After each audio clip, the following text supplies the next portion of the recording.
जय माता दी भक्तजनों। माता रानी आप और आपके परिवार पर अपनी असीम कृपा बनाए रखे। श्री मद देवी भागवत की कथा में आज हम प्रथम स्कंद का 8वां अध्याय शुरू कर रहे हैं। भगवान विष्णु जोग माया के अधीन क्यों हो गई? ऋषियों के इस प्रश्न के उत्तर में सूत जी द्वारा उन्हें भगवती की महिमा सुनाना। ऋषिगण बोले, हे महाभाग, हमें इस कथा में महान अद्भुत संशय है।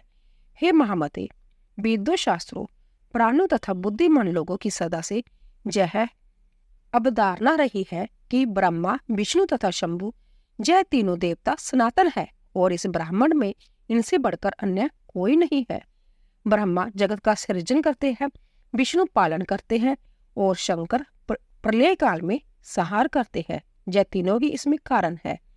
ब्रह्मा, विष्णु और महेश यह तीनों देवता एक ही मूर्ति के तीन स्वरूप है। जय लोग कर्मश, रज, सत्व और तम गुणों से युक्त होकर अपना अपना कार्य करते हैं। उन तीनों में माधव, पुरुषोत्तम, आदिदेव जगन्नाथ, श्री हरिश्रेष्ठ है और वह भी सभी कार्य संपादित करने में समर्थ है। अनुपम तेज वाले विष्णु से बढ़कर सर्वसमर्थ अन्य कोई भी नहीं है। उन जगतपति विष्णु को जोग माया ने विवश करके भला कैसे सुला दिया? उस समय उन विष्णु की चेतना कहाँ चली गई और उनके जीवन की चेष्टा कहाँ लुप्त हो गई? हे महाभाग, यह महान संदेह उपस्थित है। आप इस विषय में यथोचित बताने की कृपा करें।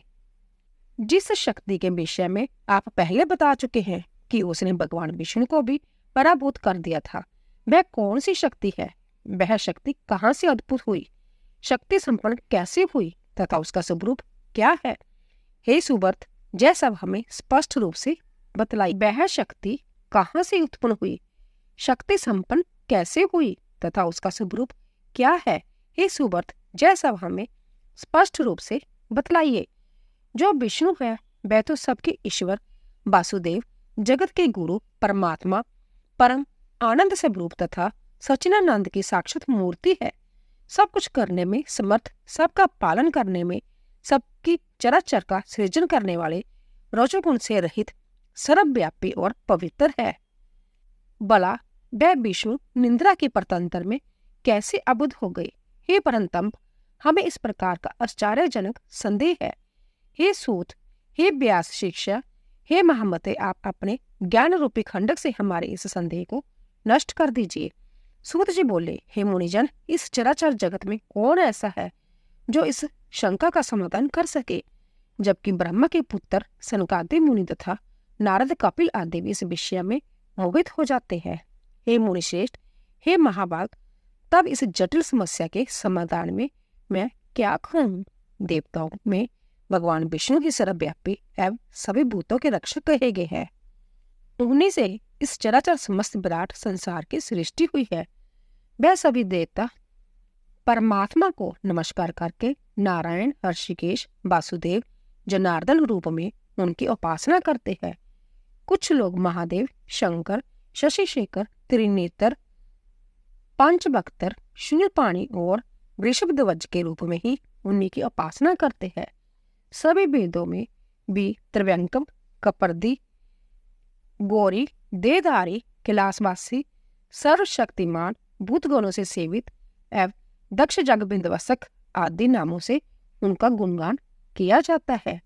हे महाभागो, वैदिक विद्वान लोग सूर्य आदि नामों से भी नित्य, प्रांत्य, सायं तथा माध्य काल में संध्या करते समय विविध प्रकार की स्तुतियों से उन्हीं की प्रार्थना करते हैं। सभी वेदों में सूर्योपासना श्रेष्ठ कही गई है तथा उन महात्मा का नाम परमात्मा कहा गया है। वेदों में वेगों द्वारा अग्निदेव की भी स्तुति की गई है। वहां त्रिलोकेश, इंद्र, वरुण तथा अन्य देवताओं की भी स्तुति की गई है। जिस प्रकार गंगा अनेक दराओं में विद्यमान रहकर प्रवाहित होती है, उसी प्रकार महर्षियों द्वारा भगवान विष्णु सभी देवताओं में विद्यमान बताए गए हैं। मनीषी विद्वानों ने 3 प्रकार के मुख्य प्रमाण बताए हैं: प्रत्यक्ष, अनुमान और तीसरा शब्द प्रमाण। अन्य न्याय के पंडित 4 प्रमाण मानते हैं: प्रत्यक्ष, अनुमान, उपमान एवं शब्द प्रमाण। परंतु अन्य विद्वान लोग 5 प्रमाण मानते हैं। पुराणिक विद्वान 7 प्रमाण बताते हैं। इन प्रमाणों से भी जो दुर्गे है वह है पर ब्रह्मा। इसीलिए इस विषय में बुद्धि शास्त्र एवं निश्चय आत्मिकता युक्ति से बार बार विचार करके अनुमान करना चाहिए। साथ ही अनुसरण करने वाले दृष्टांत द्वारा इस प्रत्यक्ष विज्ञान का चिंतन बुद्धिमान मनुष्य को सर्वदा करते रहना चाहिए। प्राय सभी पुराण तथा विद्वान ऐसा कहते हैं कि ब्रह्मा में सृष्टि करने की शक्ति, विष्णु में पालन करने की शक्ति, शिव में संहार करने की शक्ति, सूर्य में प्रकाश करने की शक्ति तथा शेष और कच्छप में पृथ्वी को धारण करने की शक्ति विद्यमान रहती है। इस प्रकार एकमात्र वह आदि शक्ति ही समरूप वेद से सभी में व्याप्त रहती है। वह ही अग्नि में दाह तत्व शक्ति तथा बाजू में संचार शक्ति है। कुंडलनी शक्ति के बिना शिव भी शव बन जाते हैं।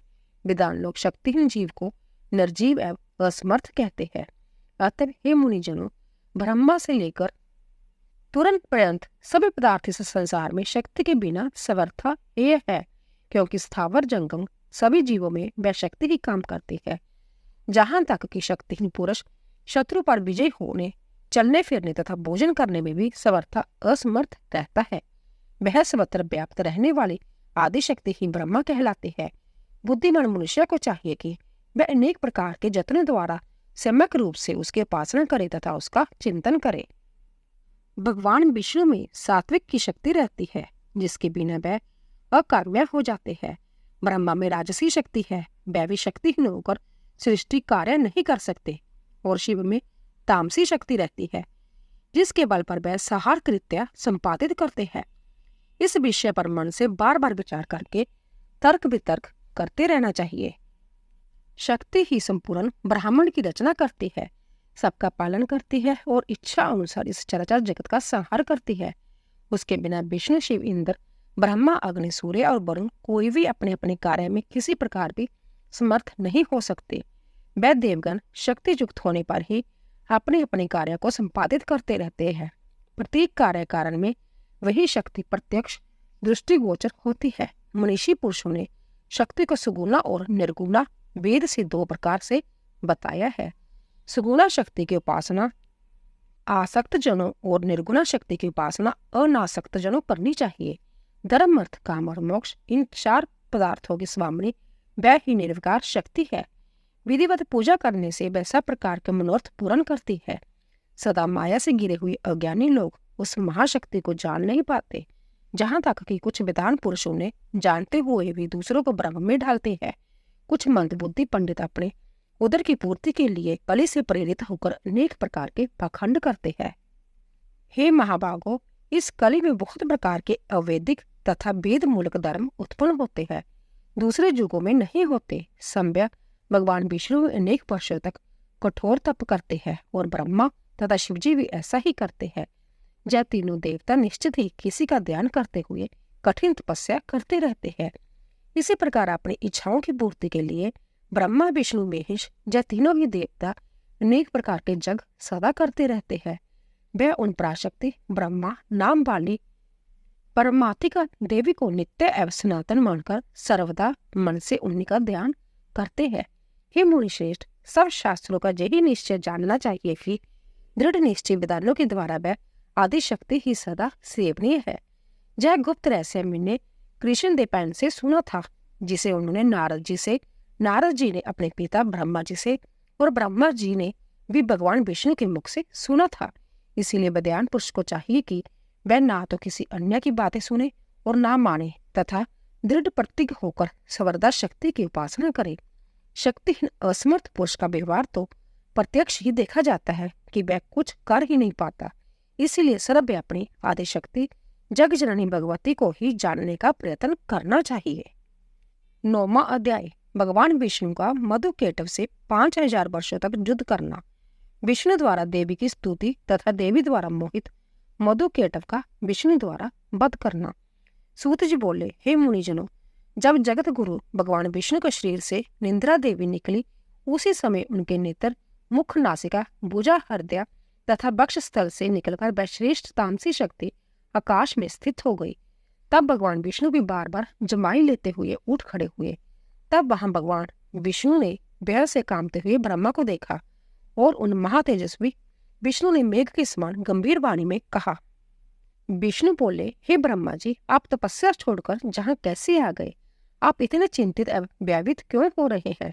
ब्रह्मा जी बोले, हे देव, आपके कानों की मैल से 2 महादानव पैदा हो गए हैं, जो महाभयंकर एवं महाबली है, जिनका नाम मधु और केटव है। उन्हीं दोनों के भेष से मैं आपके पास आया हूँ। हे जगतपते, हे वासुदेव, आप मुझ व्यथित तथा मूढ़ की रक्षा कीजिए। विष्णु बोले, ब्राह्मण, अब आप निर्भय हो जाइए। उनकी मृत्यु निकट है, इसीलिए वे जहाँ युद्ध करने के लिए आएंगे और मैं उन दोनों दैत्यों का वध करूंगा। सूत जी बोले, इस प्रकार भगवान विष्णु ब्रह्मा से कह ही रहे थे कि वह दोनों मत वाले महाबली दैत्य ब्रह्मा जी को ढूंढते हुए वहां आ पहुंचे। हे श्रेष्ठ मुनियों, वह दैत्य उस महासागर के जल में बिना किसी अमलम के निश्चित होकर खड़े थे। उन हंकारी राक्षसों ने ब्रह्मा जी से कहा, तुम भागकर इनके पास क्यों आए? अब तुम युद्ध करो, इनके देखते देखते हम लोग तुम्हें मार डालेंगे। फिर क्षीर सागर सोने वाले इस पुरुष को भी मार डालेंगे, इसलिए तुम हम दोनों भाइयों से जाओ तो युद्ध करो, अथवा जय कहो कि मैं तुम्हारा सेवक हूँ। सूत जी बोले, उन दैत्यों का वचन सुनकर भगवान विष्णु ने कहा, अरे दानवेंद्रो, तुम दोनों मेरे साथ जतेश युद्ध करो, मैं तुम दोनों दैत्यों का घमंड चूर चूर कर डालूंगा। हे महाबागो, तुम दोनों की लड़ने की इच्छा है और अपने को महायोद्धा समझ रहे हो, तो आ जाओ। सूत जी बोले, भगवान जय वचन सुनते ही उन दैत्यों के नेत्र क्रोध से लाल हो गए और जल में खड़े निराधार वह दोनों भयंकर दानव युद्ध करने को तैयार हो गए। इनमें मधु दैत्य कुपित होकर विष्णु से युद्ध करने के लिए शीघ्र ही चल पड़ा और केटव भी वही खड़ा रहा। 2 मत वाले वीरों के समान मधु और विष्णु में बाहु युद्ध होने लगा। जब मधु थक गया तब केटव उनसे लड़ने लगे। इस प्रकार क्रमशः कुपित एवं मंदांत दोनों दैत्य परम प्रतापी भगवान विष्णु के साथ बारी बारी से बाहु युद्ध करते रहे। उस समय वहां उस युद्ध के दृष्टा ब्रह्मा और आकाश में स्थित आदिशक्ति देवी भी थी। बहुत दिनों तक युद्ध करते करते भी वह दैत्य नहीं थके। तब भगवान विष्णु को ग्लानि होने लगी। इस प्रकार जब युद्ध करते हुए 5000 वर्ष बीत गए, तब भगवान विष्णु उन दैत्यों की मृत्यु का उपाय सोचने लगे। उनके विचार में आया कि मैंने 5000 वर्ष तक इनके साथ युद्ध किया, किंतु जब भयानक दानव थके नहीं और मैं थक गया हूँ, जब बड़े अचानक की बात है, मेरा बड़ा पराक्रम और बल कहाँ चला गया? जय दोनों मुझसे लड़ते हुए भी स्वस्थ है, इसका कारण क्या है? अब मुझे अच्छी तरह विचार करना चाहिए। इस प्रकार चिंता में पड़े हुए विष्णु को देखकर जय दोनों मत वाले दैत्य अंतित हर्षित हुए और मेघ के समान गंभीर वाणी में बोले, हे विष्णु, यदि तुझमें अब बल ना हो अथवा युद्ध से थक गए हो तो सिर पर हाथ जोड़कर कह दो कि मैं तुम दोनों को का सेवक हूँ, अथवा यदि स्मारते हो तो महामते आओ, हमारे साथ युद्ध करो। आज हम लोग तुम्हें मारकर इस 4 मुख वाले पुरुष ब्रह्मा को भी मार डालेंगे। सूत जी बोले, उस महासागर में उपस्थित महामना विष्णु ने उनके वचन सुनकर सामनीति के अनुसार मधुर शब्द में कहा। विष्णु बोले, यह सनातन धर्म है कि थके हुए, डरे हुए, शास्त्र त्यागे हुए, गिरे हुए एवं बालक पर वीर लोग प्रहार नहीं करते। मैंने तो जहाँ 5000 वर्षों तक युद्ध किया है, मैं अकेला हूँ और तुम दोनों भाई समान बल वाले वीर हो और दोनों बीच बीच में बारी बारी से विश्राम भी करते रहे हो। अब मुझे भी थोड़ा विश्राम कर लेने दो, फिर मैं पुण्य लड़ूंगा, इसमें संदेह नहीं है। बलि एवं मोदमत तुम दोनों भी कुछ विश्राम कर लो, तब मैं विश्राम करके न्याय धर्म अनुसार युद्ध करूंगा। सूत जी बोले, भगवान विष्णु की बात सुनकर दोनों दानव भी युद्ध करने की इच्छा से कुछ दूर जाकर विश्राम करने लगे। उन्हें बहुत दूर बैठे देखकर चतुर्भुज भगवान विष्णु उनके मरने का उपाय सोचने लगे। ध्यान की अवस्था में होकर विचार करने पर उन्हें ज्ञात हो गया कि इन दोनों को देवी के द्वारा इच्छा मृत्यु का वरदान प्राप्त हुआ है। इसी कारण जय थकते नहीं। वह सोचने लगे कि मैंने व्यर्थ ही युद्ध किया, मेरा सब परिश्रम व्यर्थ गया। इस वरदान की बात को जानकर भी अब मैं कैसे युद्ध करूं? यदि युद्ध ना भी करूं तो भी जय दैत्य जान से हटेंगे कैसे? यदि इनका विनाश ना होगा तो वर प्राप्त दोनों दैत्य सबको दुख देते रहेंगे। देवी ने जो वरदान इन्हें दिया है वह भी अंत्यत कठिन है। अंतर दुखी, रोगी और दीनहीन प्राणी भी सवेश्या कभी नहीं मरना चाहता, तब भला वह दोनों दैत्य क्यों मरना चाहेंगे? अतः मैं सब चिंता छोड़कर उन आदिशक्ति भगवती विद्या देवी की शरण में जाऊं। जो सबकी मनोकामनाएं सिद्ध करने वाली है, क्योंकि बिना उनके प्रसन्न हुए कोई कामनाएं पूर्ण नहीं होती। ऐसा मन में विचार करते हुए भगवान विष्णु ने आकाश में स्थित परम सुंदर रूप वाली जोग निंद्रा भगवती शिवा को देखा। उन्हें देखते ही जगेश्वर अनंत भगवान विष्णु उन दोनों दैत्यों के विनाश के लिए हाथ जोड़कर वर प्रदायिनी भगवती भुवनेश्वरी की स्तुति करने लगे। विष्णु बोले, हे देवी, हे महामाये, हे सृष्टि संहारकारिणी, हे आदि अनंत रहित, हे चंडी, हे भुक्ति मुक्ति प्रदायिनी शिवे, आपको नमस्कार है। हे देवी, मैं आपके सुगुण तथा निर्गुण रूप को नहीं जानता, फिर आपके जो असंख्य अद्भुत चरित्र है उन्हें कैसे जान पाऊंगा। मैंने आपके अंतत दुर्घट प्रभाव को आज जाना है, जबकि मैं आपके द्वारा प्रेरित जोग निंद्रा में विलीन होकर अचेत हो गया था। ब्रह्मा ने मुझे बड़े जतन से बार बार जगाया था, किंतु मैं अपनी छोह इंद्रियों के संकुचित होने के कारण जाग न सका। हे अंबिके, उस समय मैं आपके प्रभाव से अचेत हो गया था। जब आपने अपना वह प्रभाव हटा लिया तब मैं जगा और मैंने उन दानवों के साथ अनेक प्रकार से युद्ध किया। उस युद्ध में मैं तो थक गया, किंतु वह नहीं थके, क्योंकि उन्हें आपका वरदान प्राप्त है। जब वह दानव ब्रह्मा जी को मारने दौड़े तब मैंने भी पुण्य द्वंद्व युद्ध के लिए उनका आह्वान किया। हे मान प्रदायिनी, उस समय मैंने उनके साथ महासागर में घोर युद्ध किया। बाद में मुझे ज्ञात हुआ कि आपने उन्हें इच्छा मरण का वरदान दिया है। यह जानकर आज मैं शरणदायिनी आपकी शरण में आया हूँ। अतः हे माता, अब मेरी सहायता आप ही करें, क्योंकि मैं युद्ध करते करते बहुत ही खिन्न हो गया हूँ। हे देवताओं की पीड़ा हरने वाली, आपके वरदान से दोनों दानव मोदोन्मत्त हो गए हैं। मैं दोनों पापी दैत्य मुझे मार डालना चाहते हैं। अब मैं क्या करूं, कहाँ जाऊं। प्रणाम करते हुए उन जगन्नाथ सनातन वासुदेव विष्णु के ऐसा कहने पर मुस्कुराते हुए उन देवी ने उनसे कहा, हे देवादेव, हे हरे, हे विष्णु, आप पुण्य उनसे युद्ध कीजिए। इन दोनों वीरों को छल पूर्वक मोहित करके ही मारा जा सकता है। मैं अपनी बक्कर दृष्टि से उन्हें मोहित कर दूंगी। हे नारायण, अपनी माया से जब मैं इन्हें मोहित कर दूंगी तब आप शीघ्र ही इन दोनों का वध कर डालिएगा। सूत जी बोले, देवी के प्रीति रस से पूर्ण वचनों को सुनकर भगवान विष्णु उस सागर में युद्ध स्थल में आकर खड़े हो गए। तब विष्णु को आते देख वे दोनों युद्ध के अभिलाषी महाबली दैत्य भी वहां आ डटे। भगवान विष्णु को अपने सामने देखकर वे बड़े प्रसन्न हुए और कहने लगे, हे महाकाम, हे चतुर्भुज, ठहरो ठहरो। हार और जीत को प्रबंध के अधीन समझकर अब तुम हमारे साथ युद्ध करो। बलवान व्यक्ति विजय प्राप्त करता है, किंतु कभी कभी भाग्यवश दुर्बल व्यक्ति भी जीत जाता है। आप जैसे महापुरुष को जय या पराजय में हर्ष या शोक कभी नहीं करना चाहिए। आपने दानव शत्रु होकर पूर्व काल में बहुत से दैत्यों को नेक बार हराया है, परंतु इस समय तो हम दोनों के साथ लड़ते हुए आप पराजित हो गए हैं। सूत जी बोले, ऐसा कहकर वे दोनों महाबाहु दैत्य युद्ध करने को तत्पर हो गए। तब वहां अवसर देकर ज्यों ही विचित्रकर्मा विष्णु ने उन दोनों पर मुष्टि से प्रहार किया, त्यों ही उन दोनों दैत्यों ने भी विष्णु पर मुष्टि प्रहार किया।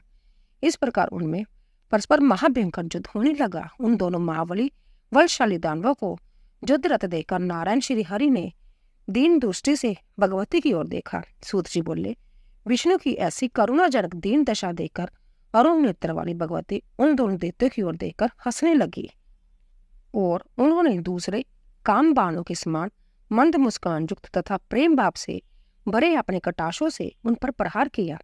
इस प्रकार देवी के कटाश को देखकर वह पापी मधुकेटव अंतत मोहित हो गए। वह कामद दानव अपने ऊपर भगवती की विशेष अनुकंपा जानकर कामबान से अंतित पीड़ित होने लगे और अपूर्व शोभाशालिनी भगवती को देखते ही वह वहीं खड़े हो गए। भगवान विष्णु भी देवी के उस प्रयत्न को समझ गए। दोनों कामी दानवों को देवी की माया से भी मोहित जानकर सब कार्य साधक भगवान विष्णु ने वहां मेघ के समान गंभीर एवं मधुर वचनों के द्वारा उन दोनों का उपहास करते हुए कहा, हे वीरों, तुम्हारी जो इच्छा हो वर मांगो। तुम दोनों के युद्ध में अंतत हर्षित हूँ। अंत मैं तुम्हें मनोल्लासित वर दूंगा। यद्यपि पूर्व काल में भी मेरे द्वारा अनेक दानव युद्ध करते हुए देखे गए हैं, किंतु तुम दोनों भाइयों के समान मैंने किसी को देखा सुना नहीं। तुम दोनों के अतुलनीय बल को देखकर मैं बहुत संतुष्ट हूँ। हे महाबली दानवों, मैं तुम दोनों भाइयों की वांछित कामनाएं पूर्ण करूंगा। सूत जी बोले, विष्णु का यह वचन सुनकर कमल के समान नेत्र वाले काम पीड़ित वह दोनों दैत्या भगवती महामाया को देखते हुए विष्णु से अभिमान पूर्वक बोले, हे विष्णु, हम लोग जाचक नहीं हैं, अंत आप हम लोगों को देना क्यों चाहते हैं? हे देवेश, यदि आप लेना चाहे तो आप जो मांगे हम दे सकते हैं, क्योंकि हम लोग भिक्षुक नहीं हैं, दाता है। हे ऋषिकेश, आप अपना मनोवांछित वरदान मांगे। हे वासुदेव, आपके अद्भुत युद्ध से हम लोग आप पर अंतत प्रसन्न है। उन दोनों का वचन सुनकर भगवान विष्णु ने उत्तर दिया, यदि तुम दोनों मेरे ऊपर प्रसन्न हो तो यही वरदान दो कि तुम दोनों भाई अब मेरे ही हाथों मारे जाओ। सूत जी बोले, विष्णु का वचन सुनकर दोनों भाई चकित हो गए और अपने को उनके द्वारा ठगा हुआ समझकर शोक से चिंतित हो गए। कुछ देर के बाद मन में विचार कर संपूर्ण भूमि को स्थल रहित तथा वहां स्वतर जल ही जल देखकर उन्होंने विष्णु से कहा, हे जनार्दन विष्णु, आपने हम लोगों को पहले जो वरदान देने को कहा था, यदि आप सत्यवादी हैं तो पहले उस वांछित वर को प्रदान कीजिए। हे मधुसूदन, आप हमें किसी निर्जल प्रदेश की भूमि पर मारिए, तभी हम आपसे मारे जा सकेंगे, अन्यथा नहीं। अंत्य हे माधव, अब आप सत्यवादी बनिए। तब भगवान विष्णु ने अपने सुदर्शन चक्र का स्मरण करके उन दानवों से हंसते हुए कहा, हे महाभागो, तुम्हारी कथा अनुसार निर्जल तथा सुव्यवस्थित भूमि पर ही मैं आज तुम दोनों को मारूंगा। ऐसा कहकर देवताओं के आराध्य भगवान विष्णु ने अपने दोनों जांघों को सुव्यवस्थित करके जल के ऊपर ही स्थल दिखा दिया और उनसे कहा, देते देखो, जहां जल नहीं है पृथ्वी है, अंत्य जहीं पर तुम दोनों अपना सिर रखो। ऐसा करने ही आज हम और तुम दोनों सत्यवादी सिद्ध होंगे। उस समय विष्णु का तत्पूर्ण वचन सुनकर तथा अपने मन में विचार करके उन दोनों दैत्यों ने अपना शरीर बढ़ाकर हजारों योजन लंबा चौड़ा कर लिया। तब भगवान विष्णु ने भी अपनी दोनों जांघों को बढ़ाकर उससे भी दुगनी गिनती का कर लिया। यह देखकर वह दोनों दैत्य बड़े विस्मय में पड़ गए, परंतु अपनी बात सत्य प्रमाणित करने के लिए उन्होंने अपने मस्तक उस अत्यंत अद्भुत जंग पर रख दिए। उसी समय प्रतापी भगवान विष्णु ने अपने सुदर्शन चक्र से जंगे पर स्थित उनके विशाल सिरों को वेगपूर्वक दड़ से अलग कर दिया। जब दोनों दैत्य मधु और केटव मर गए, तब उन्हीं के मेद चर्बी से संपूर्ण सागर पट गया। हे मुनीश्वरों, तभी से पृथ्वी का नाम मैथिनी पड़ गया और इसीलिए मृत्तिका भी अवक्ष्या मानी जाने लगी। आप लोगों ने जो प्रश्न किया था उसका ठीक ठीक उत्तर मैंने दे दिया है। बुद्धिमान मनुष्य को चाहिए कि वह महामाया महाविद्या की सर्वदा उपासना करते रहे, क्योंकि वह पराशक्ति ही समस्त देव दानवों द्वारा आराध्य है। उनसे बढ़कर कोई दूसरा देवता तीनों लोकों में नहीं है। यह बात सर्वदा सत्य है। यह वेदों तथा शास्त्रों का निष्कर्ष है कि सुगुण अथवा निर्गुण रूप में सर्वदा उस पराशक्ति ही पूजन करते रहना चाहिए। तो दोस्तों, इसी तरह 9वां अध्याय पूरा हुआ। देवी की कथा सुनने वालों का धन्यवाद।